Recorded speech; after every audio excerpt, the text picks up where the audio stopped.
Bana, mambo vipi? Nsela kutoka Mbula Media, na leo Right tumeweza kukutana na Mr. Official P-Boy. Na ana machache kutuambia cause kama mnavyoelewa msanii nini. Sasa hivi niko poa bro, labda wewe? Poa, naona mambo si mabaya. Of course bro, tuko hapa kuja kusupport vijana wetu kutoka pale Hong Kong, Bizo Wana Man na Sele Boy. Yeah.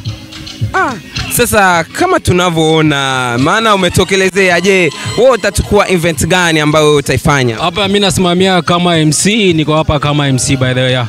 Na kulingana na swaga yako ulioweza kuipiga leo hii, ni kitu ambacho kimetoka new ambacho hatujakielewa, na tungependa kujua nani ambaye amekutolea fashion kama hii. Hii fashion imedesigniwa hapa Kakuma pale Hong Kong City. Ni moja kati ya jamaa wetu anaitwa Biko Aba. Ni mshonaji, ni designer ambaye pia ndo ameanza, na naamini atafanya kazi kubwa sana. Ni moja kati ya madesigner wazuri ambaye hana bei kali sana, lakini sisi kama unavyojua ni official boy, anaona anasema wewe nipatie.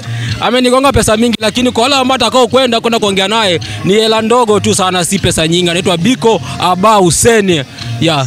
Sasa kwa nini mpaka wewe akugengee la nyingi sana kama official P-Boy ile hali anakujua? Yeah bro, nina pesa, niko na pesa nyingi, that why ameweza kufanya hivyo. So pia mimi najua kwa sababu nimewahi kushona. So mimi najua changamoto za washonaji. So wakinitisha pesa yote ile ambaye na nikiona naweza nikai-afford, mimi natoa, siwezi nikakata. That why nilitoa pesa ambayo ni pesa mingi sana bro. Ulitumia kama umenike? Bro, hii imefika hata 10k kwa sababu jamaa amenitisha pesa mob. Imefika 10k. Hapa vile nimesimama hapa imefika 10k. Lakini siwezi nikasema kwamba watu wasimsogelee Biko Aba kwa sababu ya bei. Mimi amenitisha hivyo juu mimi ni bro wake na niko na pesa, that nilifanya hivyo. Lakini mwingine za kafika za kumfanyia kwa bei nafuu kutokana na yeye huyo mtu gisi yako. Yeah. So unaweza kuambia nini watu ambao wanakutazama kuhusu fashion design ambayo wewe umeweza kuivalia leo? Yeah, hii nimevaa bro. Watu wa ubunifu, hao wanabuni. Wakiwa kwenye sherehe usikora rulia sherehe nguo mara moja bro. Ukialikwa sherehe make sure umekuja ukija kama umewaka bro. Like the way mimi nimekuja leo bro. Sidhani kama kuna mtu ambaye kwa event yote hakuna mtu ambaye amevaa nguo gharama kuniliko ama kuwaka kuniliko. Hii ni kweli. Ni kweli. Yeah, of course.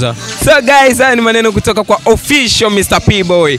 So usikose kufollow, kulike na kusubscribe. Na anasema ukiwa sherehe aise tafuta kuwaka na usitafute kufanana na wenzako waliokuja. Asante sana. That's true. Hata nataka nimalize kitu kimoja. Ukitaka kufanya sherehe usiende kununua nguo soko. Tafuta madesigner ni wengi. Kuna Alien, kuna Sam designer, kuna Biko. Ni wengi sana. Kuna jamaa anaitwa Christian. Madesigner ni wengi. Tafuta designer, pendeza, njoo sherehe, wacha kurudilia nguo mara mbili. Na waambia hasa wasanii wa Kakuma waache kwa kurudilia nguo mara mbili. Ili tunahakikishia kabisa waache.